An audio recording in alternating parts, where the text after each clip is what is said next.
In this video, we'll be talking about George Sher's arguments against the decriminalization of drugs. Now, Sher is responding to arguments made by Douglas Husak, who we read in our textbook.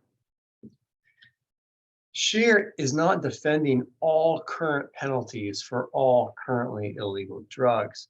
He's thinking about hard drugs in particular. He's not necessarily defending the decriminalization. He's not necessarily defending the criminalization of marijuana. He has in mind drugs like heroin, cocaine, meth, things like that. Now, his first argument that he wants to make is the paternalistic argument. Paternalism, you'll remember, is the view that says that it's at least sometimes right to stop people from harming themselves. So the idea here is that the use of drugs does harm drug users, and that gives us a good reason to criminalize it.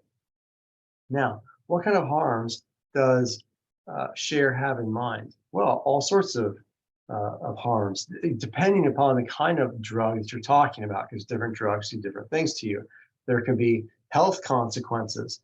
There can be psychological consequences, such as making you more aggressive and so forth in ways that are likely to lead you to dangerous behavior. And also, becoming addicted to something means that you're shutting down your future options to not use that drug in a comfortable way. All of those are harms to the user, which for a paternalist gives us a good reason to criminalize. Now, the second argument is the protective argument. And this one says that drug users don't just harm themselves, they harm non-users, they harm other people. So even if you're not a paternalist, even if you're committed to something like John Stuart Mill's harm principle, you can still appreciate the force of this argument. So you remember the harm principle says that you can only prevent people from harming other people. You can't prevent people from harming themselves. Well, even if you're committed to that, drug use does harm other people, according to this argument, and therefore it should be criminalized. What sorts of harms to others does Sher have in mind? Well, he says, look, drug users are more prone to get in car wrecks and shootouts and other dangerous behavior that not only hurts themselves, but hurts other people. They deprive their family members of steady companionship and income. Expectant mothers can harm their fetuses. Parents can neglect and abuse their children. So my drug use can hurt other people and therefore should be criminalized. The third argument is the perfectionist argument. Now, perfectionism is the philosophical view that says that political institutions should promote the good. Now, this goes beyond the paternalistic argument. Paternalism says we should stop people from harming themselves. Perfectionism says we should try to make people do good for themselves and live a positively good life. So the argument goes like this. If abstinence from drug use leads people to lead better lives, then drug use should be criminal. Well, abstinence from drug use does lead to better lives. Therefore, the use of some drugs should be criminal. Sher just thinks it's obvious that the life of a drug addict or a regular drug user is not the good life. It's not flourishing. And therefore, we can promote human flourishing and living of good lives by making this illegal. Now, he anticipates, or he takes up a counter argument that Douglas Husak and the decriminalizers might want to make. Here's what Husak would say. Drug use doesn't directly harm people. It only creates a risk of harm, typically. But we shouldn't criminalize actions that merely create a risk of harm, and therefore drug use should not be criminal. And the idea here is that no single use of drugs is likely to harm oneself or others or significantly reduce the goodness of the user's life. Sure, repeated, frequent usage, that may carry high risks, but not a single usage of it. That's Husak's idea here. The Sher just wants to reply that, hey, look, merely creating a risk of harm, that often is very good grounds for us criminalizing that kind of risky action. Take drunk driving, for example. Drunk driving doesn't guarantee you're going to get in a wreck with somebody else, but it creates a risk. And therefore, we rightfully criminalize it. Cusack's replies that look, there's a big difference between drunk driving and doing drugs. Okay.